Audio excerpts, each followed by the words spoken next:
Hello and welcome to Sports Forgotten Heroes, episode number 165, Bill Mazeroski. Now, not too long ago, February 20th, 2026 to be exact, we lost a great one when Maz passed away at the age of 89. To those not so familiar with Maz, and who more recently marveled at the exploits of Ozzie Smith, who was one of the greatest shortstops of all time, that's the kind of player that Bill Mazeroski was. Good with the bat, but great with the glove. And when I say great, that's not an overstatement. Mazeroski, who came up with the Pirates in 1956 and played with the team for 17 years, won 8 gold gloves, was an all-star 7 times, and he holds the record for most double plays turned with 1,706. He led the National League in turning double plays 8 times, led the NL in assists 9 times, putouts 5 times, and is the all-time leader in total zone, total fielding, runs above average, which is the number of runs above or below average a player is worth based on the number of plays made. Yeah, a big mouthful. And for a better explanation, check out baseballreference.com. But simply stated, Bill Mazeroski was one of the greats. Of course, he is best known for the home run he hit in the bottom of the ninth of the 7th game of the 1960 World Series against the New York Yankees at Forbes Field to win the World Series for the Pirates. By far, one of the greatest home runs in baseball history and one of the most iconic moments in Pittsburgh sports history. Now, joining me on today's show is Harv Aronson, host of the Total Sports Recall podcast and a lifelong fan of the Pittsburgh Pirates. We're going to talk about that home run, Maz's career, his controversial Hall of Fame induction, and a lot more. Before we get there, though, a few notes. Please follow Sports Forgotten Heroes on X at SportsFHeroes. Look for the Sports Forgotten Heroes page on Facebook, and wherever it is you are listening or watching right here on YouTube, please give Sports Forgotten Heroes a like, and if you can, a 5-star rating and review. And as always, I thank you for your support. Also, I am thrilled to announce the publication of my first book, The College All-Stars versus NFL Champions, the Chicago Charities football games from 1934 to 1976. This book takes a look back at the history of the series where a team of college football all-stars took on the defending NFL champions every year from 1934 until 1976. You can pick up a copy of the book on Amazon or straight from the publisher, McFarlandBooks.com. That's McFarlandBooks.com. And hey, if you want more information about the book or a signed copy, please send me an email to sportsfh.info@gmail.com. That's sportsfh.info@gmail.com, and I'll share with you how we can make it happen. Okay, let's get into today's show about Bill Mazeroski with my guest, Harv Aronson.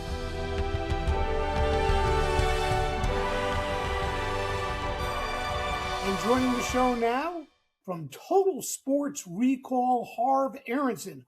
Harv, great to have you on Sports Forgotten Heroes. Well, thanks for inviting me, Warren, and it's a pleasure to be here. Yeah, this is going to be awesome. We're going to talk about someone I know close, very close to your heart, the great Bill Mazeroski, who unfortunately we lost just a short time ago. Where does your fandom for Bill come from? Well, obviously, growing up in Pittsburgh, I was 1 year old when the 1960 World Series took place. So, of course, I wouldn't remember that. but growing up a Pittsburgh Pirates fan, I mean, you know all about the 1960 World Series. And fortunately, I got to see him play in the 1971 World Series, so I was a little older then, and I do remember that series. But I actually think my mother met him once. She said he was such a gentleman, signed his autograph.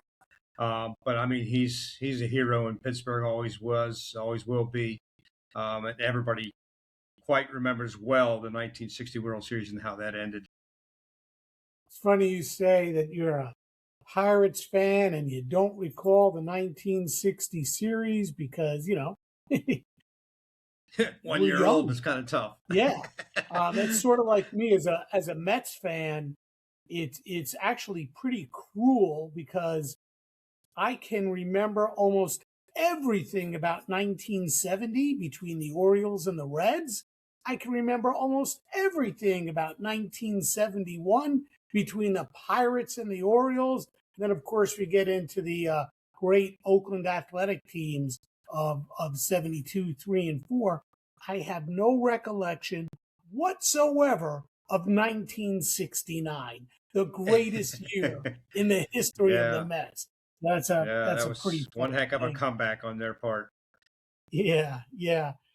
Um, you know, when people hear the name Bill Mazeroski, they immediately think of one swing, and you know, it's pretty fair that they do.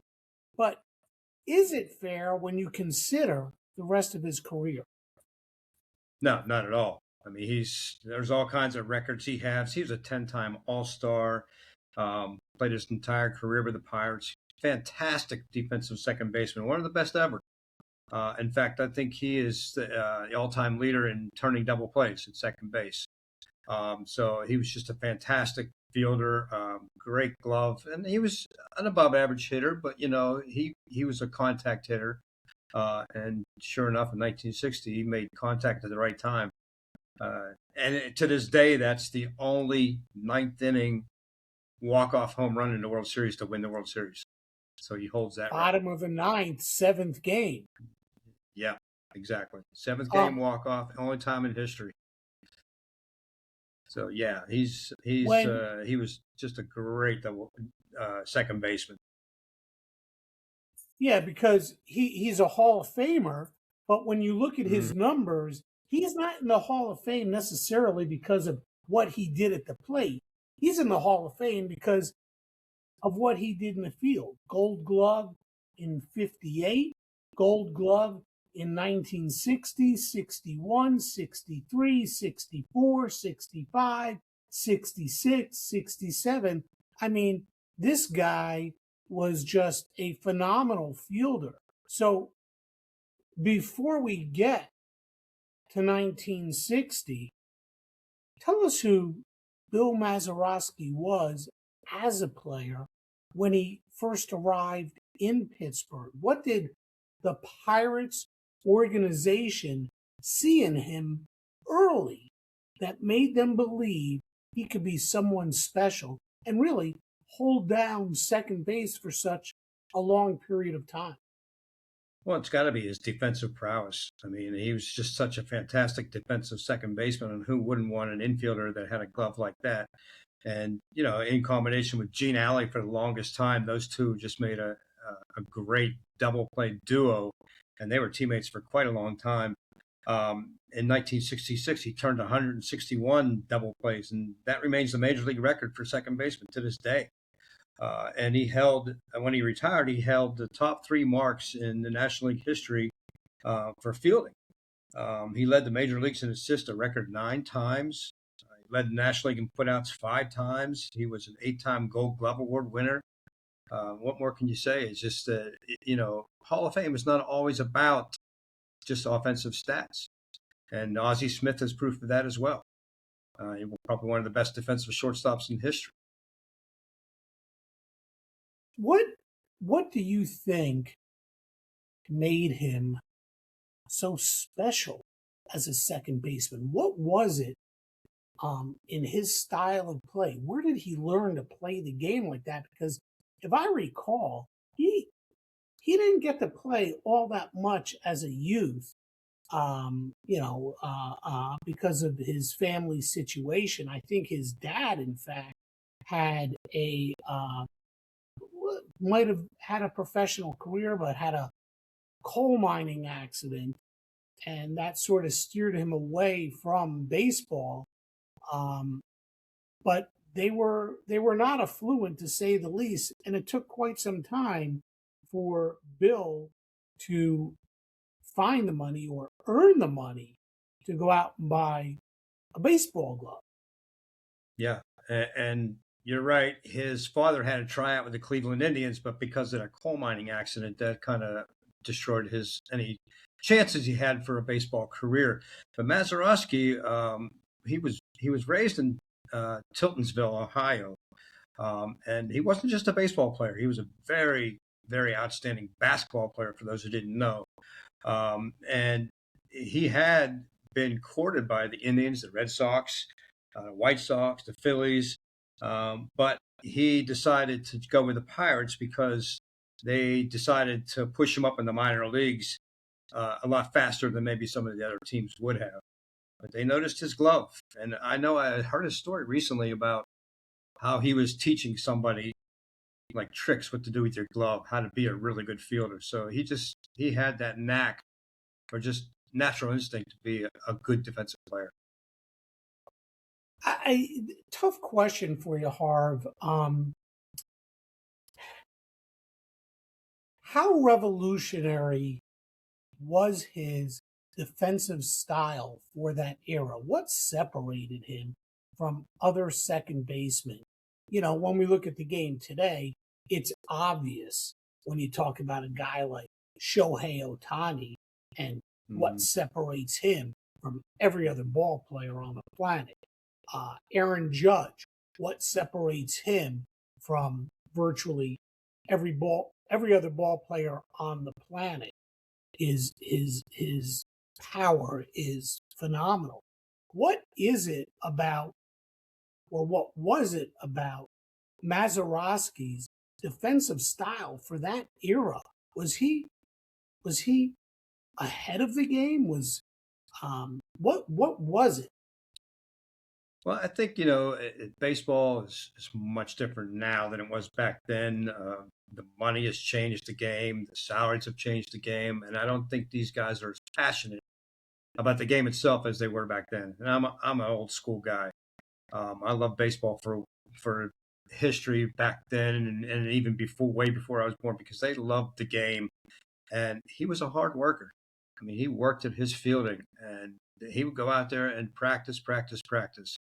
And his teammate, the great one, Roberto Clemente, unfortunately, he's not with us anymore either. But I understand there were stories about him going out to Forbes Field on non-game days, and he would have somebody throw the ball off the wall with his back to the plate, and then learn how to throw it directly to home plate.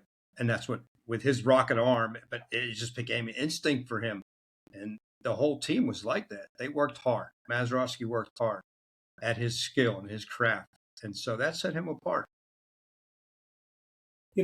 Earlier you mentioned that he holds the record for most double plays in a season with 161. I mean, that's like a double play every single game.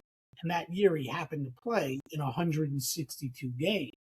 But if you look at it, where, he led the National League in double plays starting in 1960 through 1967 every single year.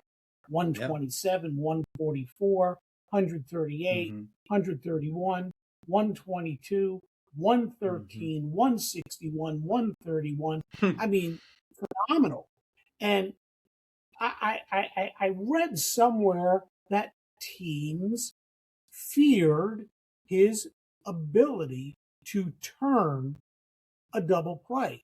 I sort of liken it to football, where teams scheme to run away from people. Teams scheme to against the other team's defense or offense in a particular way.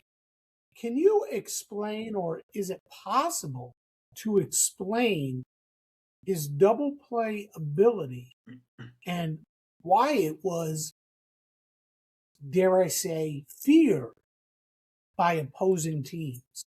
Yeah, well, I mean, if you knew as a batter you were hitting to the right side of the field, you better have a good shot away from Mazeroski because he could cover the field. So to get a ball past him was very difficult, and you knew that he knew how to turn the double plays. So if you got a man on base and you're hitting at Mazeroski, you better count on the fact that you've just grounded into a double play. He covered the field very well. And you wouldn't think of him like an Ozzie Smith, who was just so athletic and covered the field like unbelievably. But Mazeroski, even despite his body frame and everything else, he was just a fantastic defensive player. He knew how to field. And there's another number I was going to throw out there is that Joe Morgan eventually passed him up, but he is second all-time history in the fielding percentage. And Mazeroski's number ended up at 983. I mean, that's just a crazy number to think of that. And 983, that's like making hardly any errors. It's unbelievable. Like you said, the game is different today than it was back then. Mm-hmm. But I don't know, again, if you can answer this, how do modern defensive metrics view Mazeroski compared to his contemporaries? Yeah, I don't look at statistics that much. I mean, there's so many baseball statistics now. It's half of them I don't even know what they mean. When I was growing up, it was you're looking at at-bats, runs, hits, average, home runs, stolen bases, triples, RBIs, and from the offensive side. Now they've got so many numbers, and half of them I don't even understand. The WAR and the OPS and all this other stuff. And it's hard to say. Comparing stats today versus stats back then. Well, he does have, like you said, the career record for double plays turned with 1,706. And here's one of those defensive metrics for you. Total zone, total fielding, runs above average, 148. Whatever that means, that's a career record. So, yeah. Is it fair to say his glove alone was Hall of Fame worthy? Why or why not? I mean, if he didn't hit that home run in 1960, would he still be in the Hall of Fame? I think absolutely yes. And that's only based on his defensive numbers. I mean, I don't know how you can't just, I don't think you can just put a guy in the Hall of Fame based on what he does offensively. Defense is part of the game. Fielding is part of the game. And if you're the best of the best, there's no reason why you shouldn't be in the Hall of Fame. And he did win another World Series too. Yeah. He was a part of that 1971 team. And I'll tell you, Warren, that is, of all the Pirate teams I've ever watched, that is my absolute favorite team all time. Despite them winning it again in 79, which I went to all 3 World Series games in Pittsburgh. And at that time, I was about 18 years old, so I was able to understand it much better than when I was younger. 71 World Series is really when I started watching baseball, and I repeat this story so many times. I remember going up to my father's bedroom. He had the television on, and Roberto Clemente's at the plate. I'd never watched a baseball game before, and he hits a home run to put the Pirates out in front. I was an instant Pirate fan, instant Roberto Clemente fan, and from that point forward, I became a baseball fan. But my next door neighbor came down, knocked on my door, and asked my father, "Can I take your son downtown, watch the celebration?" And downtown we went, and I was just, after that, the rest is history. Just become a lifelong baseball fan. But Clemente was my boyhood hero. I mean, Warren, to this day, it still seems surreal that he's not here. Just can't believe it. Yeah. I remember when it happened. I was actually in Florida on a family vacation. But yeah, that 71 team, you had Sanguian, Bill Robertson, Dave Cash, of course, Clemente and Willie Stargell, Al Oliver, Gene Alley, Richie Hebner. I mean, it was a great team. But when and of course, Mazeroski was there. Oh yeah, the pitching was great too. I mean, that was Steve Blass right before before He he lost control. battled, lost control. Doc Ellis, Yeah. I mean, Bob Booth, Mm-hmm. Nelson Bryles. Mm-hmm. It was a fun Mm-hmm. team, and they beat one Dave heck Justy. of the Orioles team that Yeah. year. They had But, 420-game getting winners that back year. to, Mm-hmm. I'm sorry? 420-game winners that year. And they Yeah, still lost the World Cuellar, Series. Mm-hmm. McAnally, Jim Palmer. Palmer, and oh gosh, who was the fourth? I could see him. Yeah. Yeah, I know who you're Mike talking about. I can't Cuellar, remember. Jim Palmer, Dave McAnally. McAnally, and Pat Dobson. It was Pat Dobson. There you go. Those four guys each won 20 games. You don't even get 4 20-game winners in all of baseball in a season anymore. Mm-hmm. Just No. absolutely No. crazy. Yeah. Back to Mazeroski. His offensive numbers, they don't jump off the page. Career 260 hitter, career 138 home runs. I think the most he had in a season was 19 back in 58. And even that great 1960 season, he did hit 273, 11 home runs, 64 RBI. How much do you think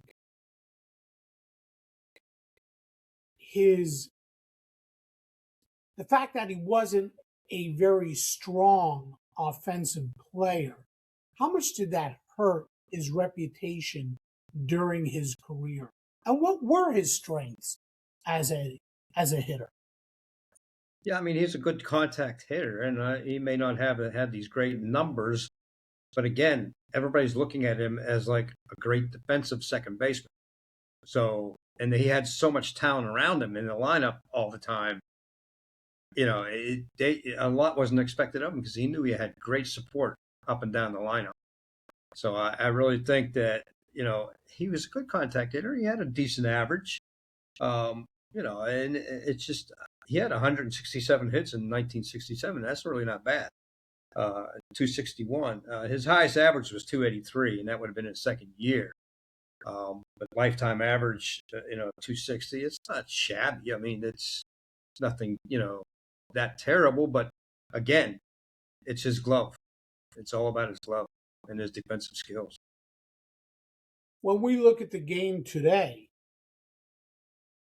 and power, exit velocity being so magnified and so crucial in the way the game is played today, would a player like Bill Mazeroski, who again is in the Hall of Fame, a great defensive ball player, would a player like Bill Mazeroski have been given a shot to even make it to the majors? That's a good question.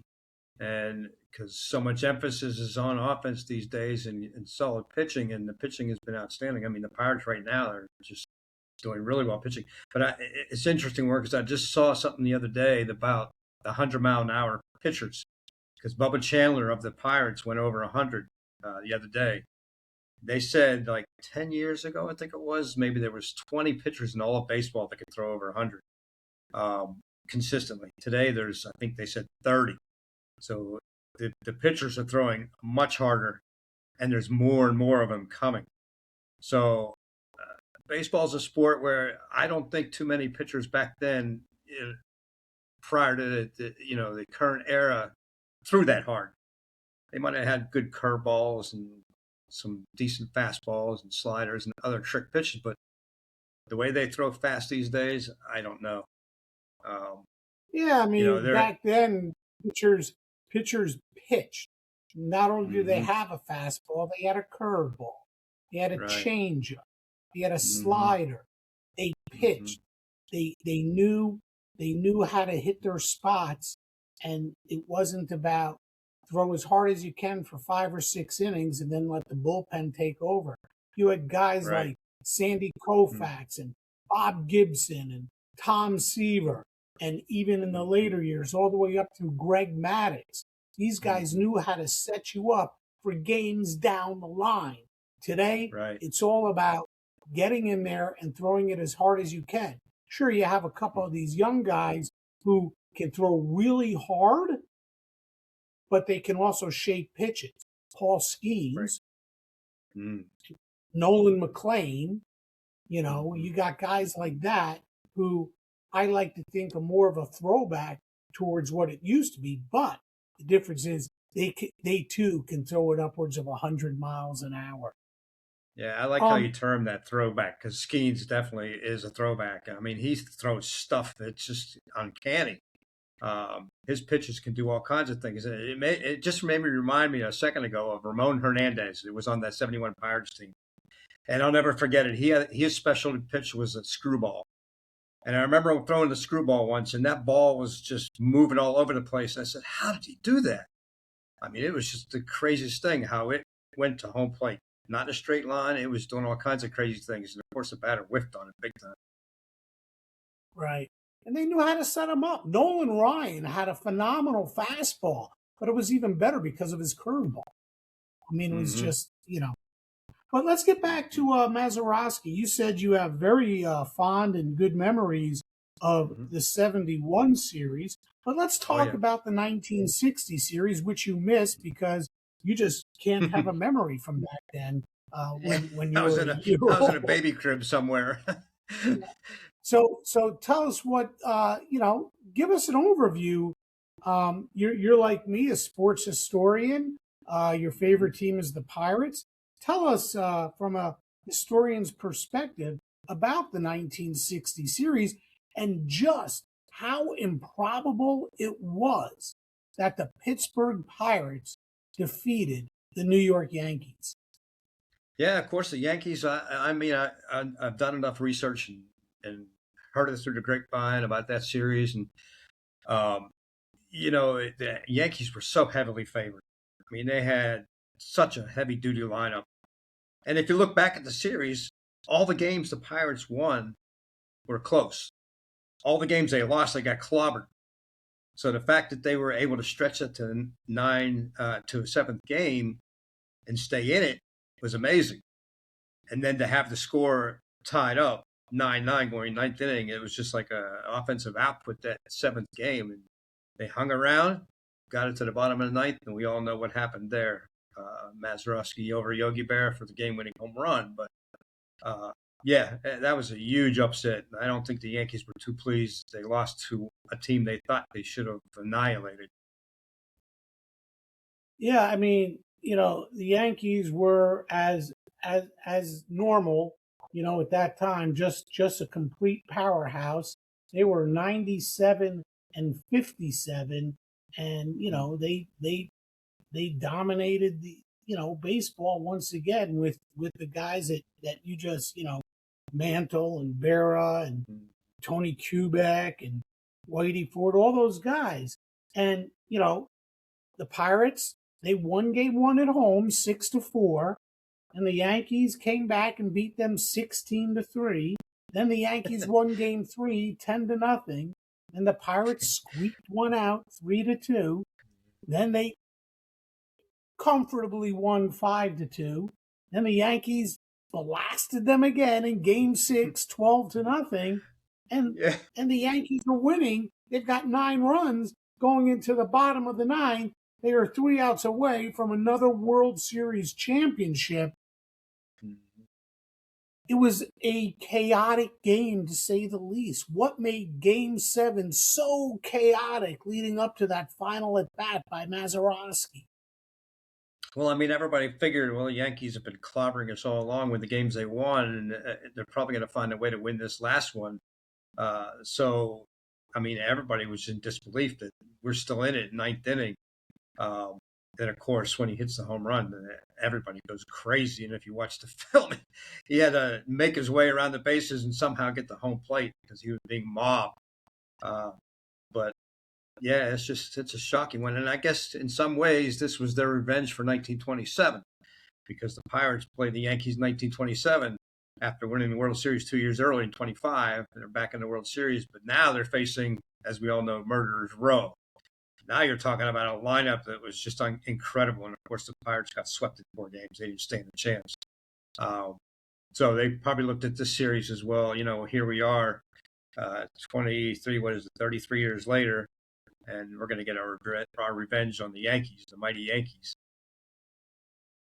Well, what people don't recall, we all look at Mazeroski's home run, but the Pirates had to stage a furious comeback to even put Maz into that situation.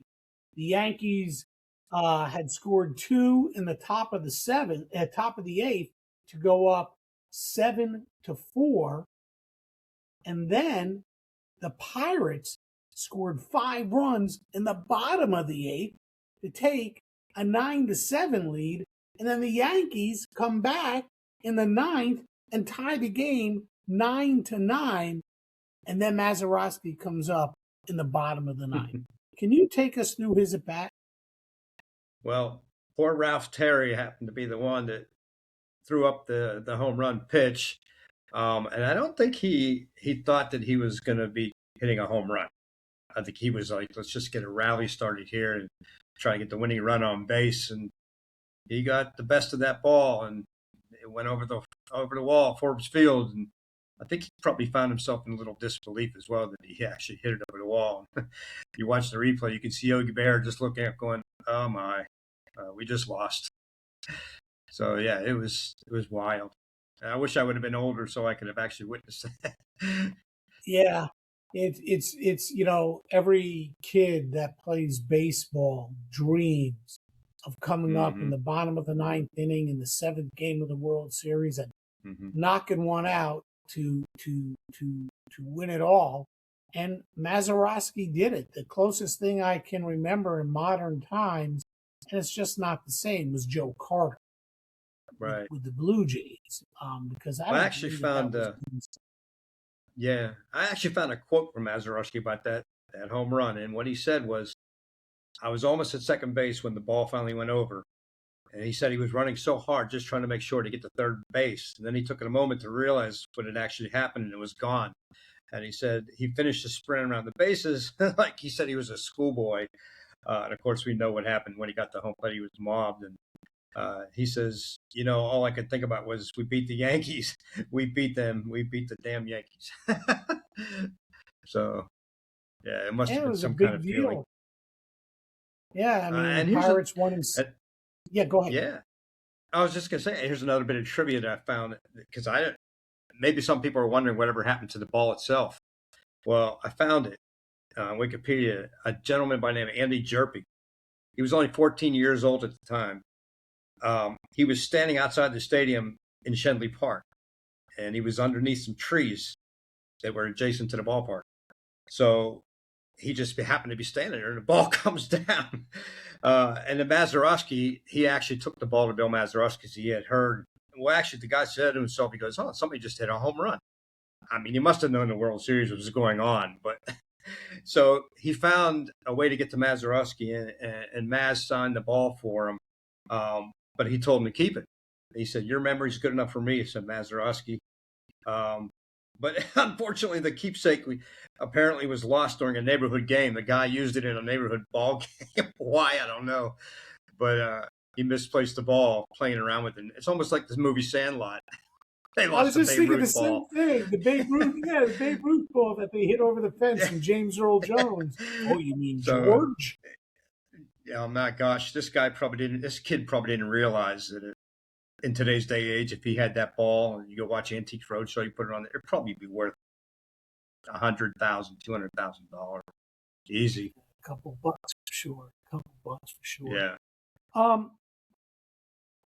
Again, baseball was so different back then. I think camaraderie amongst teammates was a lot closer than it is today. What kind of teammate was Bill Mazeroski in the Pirates clubhouse? Oh my gosh. The Pirates historically have had close teams, especially in the 70s. They loved him. And, of course, with Roberto Clemente in the clubhouse, everybody loved him. And he's, my God, in Pittsburgh, he's a hero and people love him to this day. Willie Stargell was just kindest gentleman you ever want to meet. Um, it was just like that with the Pirates. And I always like to say, when I being a historian and growing up in the 70s in Pittsburgh, I always say the 70s was the best era to ever grow up in. I mean, especially in Pittsburgh, all the sports teams were great. And I remember going to Three River Stadium, and they used to allow you to walk down the first baseline before the games when they were warming up. And these players would come over, greet you, and give you a ball, and you don't see that anymore. And it's unfortunate. Kids these days don't get to experience some of the things we did when we go to ball games. Yeah, that's for sure. It's a different game. Maz sometimes is described or was described as very quiet and humble. How did that affect his perception nationally? How was he perceived on a national stage? Well, I think he was very well respected. I mean, anybody that loves the game could see how he played the game, and I think he was respected in that sense. And he was a low key kind of guy. Um, and a lot of the players on the Pirates were very low key. Roberto Clemente, especially. Now we talk about him, and he did not like the spotlight. He did not want to be out in the spotlight. He didn't want people, surrounding him and interviewing. But all the time, he was like one of the greatest humanitarians you'll ever find in baseball. So I think that just carried around the clubhouse between those teams between 1960 and 1971, 72. That's the way they were. Manny Sanguillen, oh my gosh, he was such a great guy. He's so funny, always smiling. He's like the Heinz Ward of baseball, always smiling. And he was a part of that too. And, they don't, a lot of Pittsburgh, I mean, their reputation, Pittsburgh athletes, they don't want to be in the spotlight. And they kind of stray away from it, even to this day. So I think they've always been a kind of low key franchises. Do you think if Mazeroski was on the Yankees, if he was on the Dodgers or the Cardinals or the Cubs, the Red Sox, do you think his reputation would be, his notoriety would be larger, especially based off of hitting that home run in 1960? Do you think his reputation would be larger than it is today, now? Would be larger than it is today. Perhaps. I mean, if you go to play for a larger metropolitan team like the Yankees, you're going to be in the spotlight whether you like it or not. He wouldn't have been able to be low key. Small market teams like Pittsburgh and Kansas City, you don't get the notoriety that you do in some of the bigger cities. So I don't know how he would have handled that, because he would have been thrust into the spotlight whether you liked it or not. I was going to ask you, do you think playing in Pittsburgh benefited a player like Mazeroski as opposed to playing on a grander stage? And that's not a slight against Pittsburgh. It's just, you said, New York, Los Angeles, Chicago. The spotlight is much more magnified. Mm-hmm.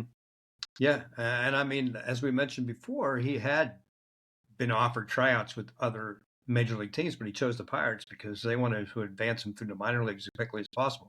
It gave him the best opportunity, and maybe it was just a stroke of luck that that's what worked in his favor, as by being in Pittsburgh, where he was very comfortable. His induction into the Hall of Fame has been debated by many over the years. If you take away that home run, which brought him incredible notoriety, it certainly upped his reputation in the game because of what he did, despite how great a defensive ball player he was. Do you think if he doesn't hit that home run, he doesn't get into the Hall of Fame? No, I think he definitely gets into the Hall of Fame based on defensive skills. Now, it's interesting you asked that because I just wrote an article. I write for a website called Abstract Sports. I just wrote an article recently because I was looking at some of the Hall of Famers that just got voted in. And for the past, I don't know how many years, I haven't completely agreed with some of these guys getting into the Hall of Fame based on why they're getting in, based on their numbers. What was it like? Yeah, it was like a couple of years back. I don't think anybody got into the Hall of Fame, and you know, there's this thing. Well, we've got to get some people in, and they have this veterans. Not even the veterans. It's guys that were passed up, and they get one last shot. And you know, I've always argued, and I was very happy to see it, that Gil Hodges was placed in the Hall of Fame, and I thought that he was very deserving of it. I don't think Harold Baines is a Hall of Fame baseball player. No, he was a great absolutely baseball player, a Hall of Famer. So I'd like to hear your opinion on No, absolutely. And then what I did within this article was, just out of curiosity, I took the last 5 years of Hall of Fame and people that got voted into the Hall of Fame for the past 5 years. Then I took the first 5 years of inductions and compared the two. And just based on names alone, it's almost laughable. I mean, you got guys like Babe Ruth and Lou Gehrig going in, and Walter Johnson and Cy Young and Christy Mathewson, who were just unbelievable players, incredible players. And then you put them up against the names like Harold Baines. I'm like, come on now. Yeah. There's no comparison. Yeah. It doesn't make any sense to me. So yeah, I don't. I mean, it shouldn't be about just let's get somebody in, and they're doing it in football too. I mean, there's guys in the Hall of Fame football don't belong there either. But yeah, I hear what you're saying, and I really think it's got to be based on what you've done on the field and how great of a player you were, and not just all about numbers, but you know what you accomplished. Also, I mean, you can play baseball for 20 years and be a .330 hitter, but that doesn't mean you're one of the greatest ever. Mm-hmm. What about, let me put you on the spot this way. Mm-hmm. What would be your strongest argument for not putting Mazeroski in the Hall of Fame when you go back to the early days and you reel off the names that you did? What would be the argument against putting Mazeroski in the Hall of Fame? Yeah, that's a tough call because obviously he's nowhere near the offensive. He doesn't have the offensive production some of these guys had. So it's a tough philosophical question. Do you put a guy in because he's defensive, like he's an outstanding Golden Glove defensive player, and ignore what he did at the plate? It's tough, you know. And I mean, I'm glad he's in, but really, if you think about the early guys, obviously Mazeroski wouldn't belong either. So it's really tough to say, but I don't know if it's bias talking because he's a Pirate, but because then you mentioned Harold Baines, and Harold Baines obviously way better offensive player than Mazeroski, and he's in the Hall of Fame, but does he really belong there? Can you? I think what I did when I wrote that article is I just asked the question to myself: is if you spit out the name, does the first thing you think of, wow, great player? And then you say, yeah, well, then he's probably in the Hall of Fame. Now, everybody knows who Babe Ruth is. You can't deny that. Some younger people probably have no idea who Walter Johnson is, but God, he was a great pitcher. Christy Mathewson, fantastic pitcher. Cy Young, obviously, we have the award named after him. He still is the leader in all-time wins. But always you know, will be. No one's going to get 511 wins. No, and it's funny you mentioned that because I think I wrote an article a couple of years ago too about how pitching has changed. And if you look at the complete game records, the shutout records, they're never going to be touched because they don't allow the pitchers to go past 5 or 6 innings anymore. So you're never going to have a complete game by one pitcher. Nolan And no one's Ryan's going to 7 ever no lose hitters. 300.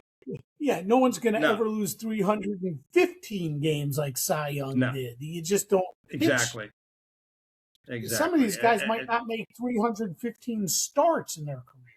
Right, exactly. And you think about records that just will never be broken. I mean, those pitching numbers are never going to be touched. It's impossible. And you think about what Nolan Ryan did. I always just shake my head going in disbelief that this guy threw 7 no hitters. That's unheard of.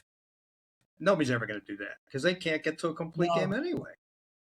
Yeah, and then the one hitters, and I think he has an incredible amount of one hitters and two hitters as well. Mm-hmm. So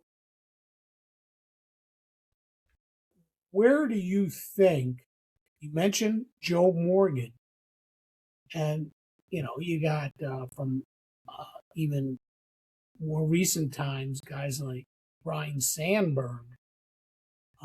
Where does Mazeroski, in your mind, rank among the greatest second basemen in baseball history?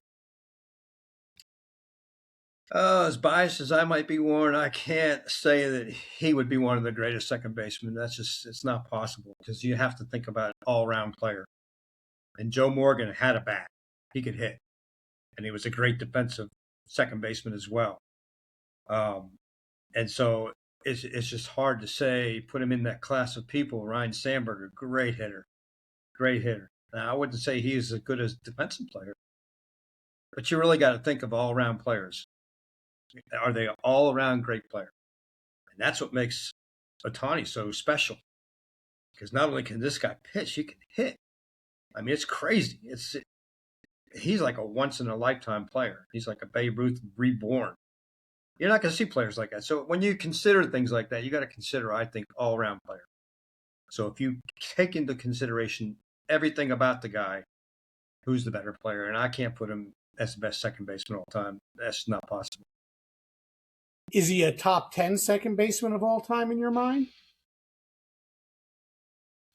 I'd have to think about how many second basemen I can think of, but Ryan Sandberg and Joe Morgan right off the bat are above him. So I'd say he'd rival the top 10, if not in the top 10. Mm-hmm. Mm-hmm. Has his legacy changed over time as analytics have reshaped how we evaluate players? How do you think his legacy is viewed today as opposed to what it was back in the day? Well, I mean, I think his reputation is set in stone for what he accomplished, what he meant to Pittsburgh. As a matter of fact, I think home plate, they saved it and put it somewhere. I know a portion of Forbes Field wall where he hit the home run is still on display over there in Oakland somewhere. Yeah, evaluations have changed. I mean, right now the Pirates have this kid, Connor Griffin, who's supposed to be the next great superstar, but he's struggling at the plate. And I keep watching game after game saying, how long are they going to let this kid stay in the majors if he doesn't start hitting? But he's a great defensive player. So, the evaluation, I think they give more rope these days than they did back then. It's hard to make the major leagues back then, and it's still hard today, but I think they give him a little more breathing room coming up. When we talk about Pittsburgh sports, we think of Clemente. We think of Willie Stargell. We think of Mario Lemieux, Sidney Crosby, Franco, Bradshaw. Oh, yeah.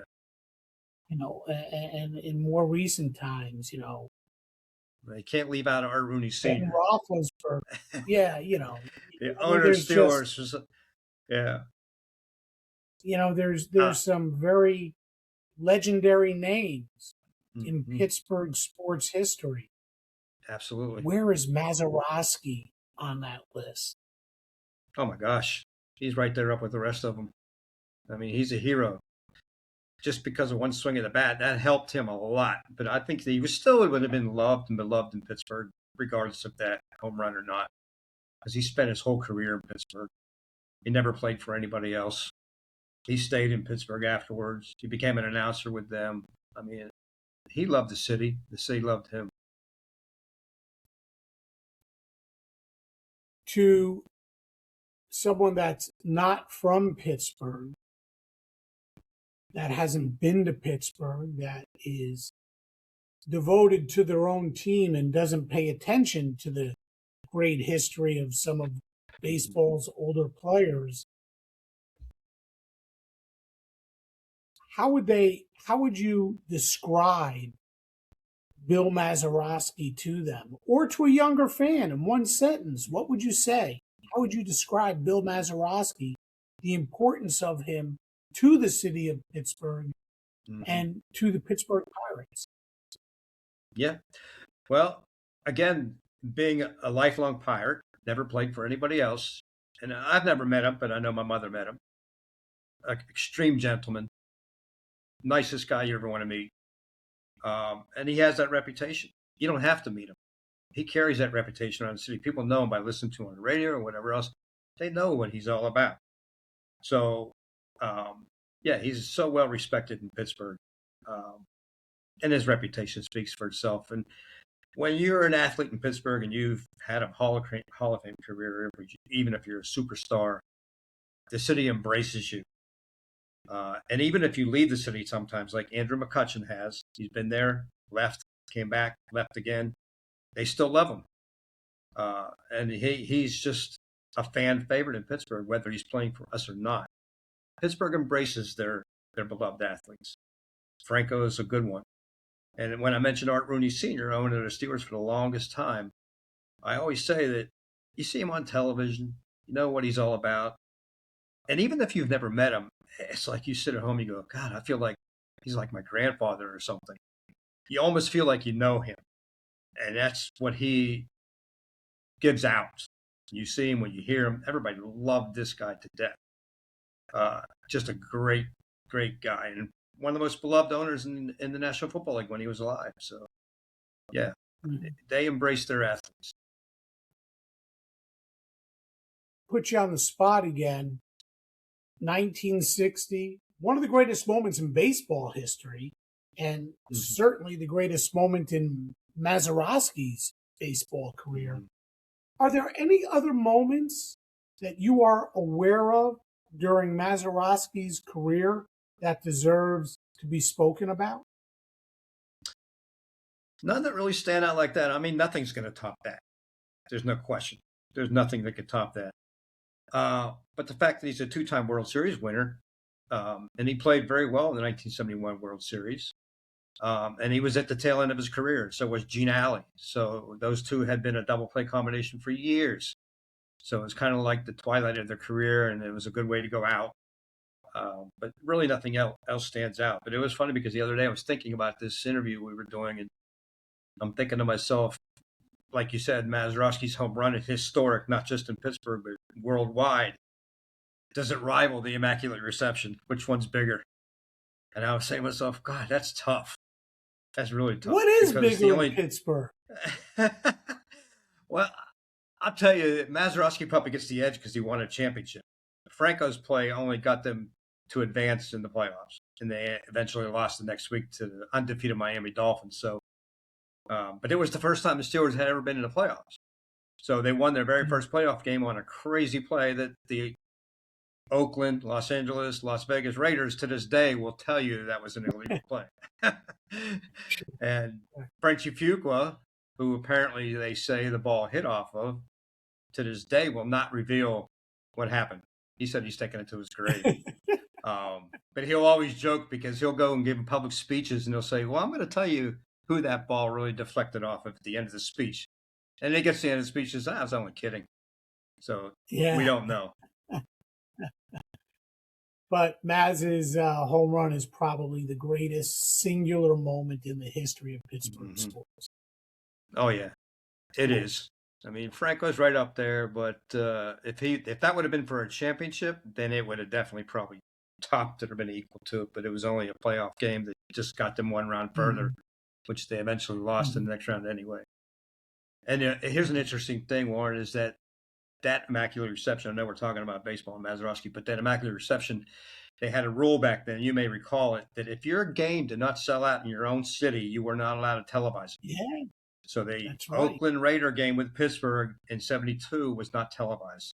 So as a 12-year-old, I was standing in my driveway in the winter listening to it on the radio. That's how I heard the immaculate reception. Was not able to see it. But my father was at the game. He was at the game, and Art Rooney had left the field because he thought the game was over. He was going in the locker room to congratulate his players. He never saw the play either. And Bradshaw didn't see it because he was on his back. But my father said somebody in front of him was eating food and got so excited he threw up in the air and it fell all over my father's lap and everything. Everybody was going crazy. Wow. Well, the other thing at the time, when Mazeroski hit that home run, Pittsburgh was a baseball town.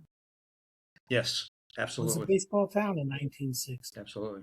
So, hey, Harv, I want to thank you for taking some time out of your evening and joining me on Sports Forgotten Heroes. I love going down memory lane, and Bill Mazeroski is certainly, he fits the profile of Sports Forgotten Heroes, guys who had great careers but might have been overshadowed by somebody just a little bit greater, or had one great game, one great play, and that is Bill Mazeroski, and he's a Hall of Famer. Harv, thanks again for joining me on Sports Forgotten Heroes. I appreciate you having me, Warren. It was a lot of fun. And I'm a history buff, so it was a lot of fun going down history lane for sure. Awesome. We'll have to do it again. Absolutely. I'm ready whenever you are.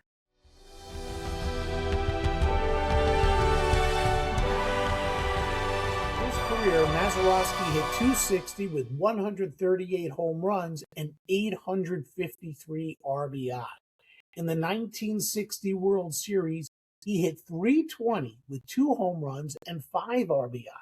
He also appeared in one playoff game for the Pirates in 1970 and played in 2 games in Pittsburgh's drive to the World Series championship in 1971 and another 2 in the 1972 playoffs. But it was his glove where he made the biggest difference. In fact, in the postseason, he had a perfect fielding percentage, not making an error in 44 chances. Thanks again to my guest today, Harv Aronson, and thanks to all of you for tuning in, and I'll see you next time on Sports Forgotten Heroes.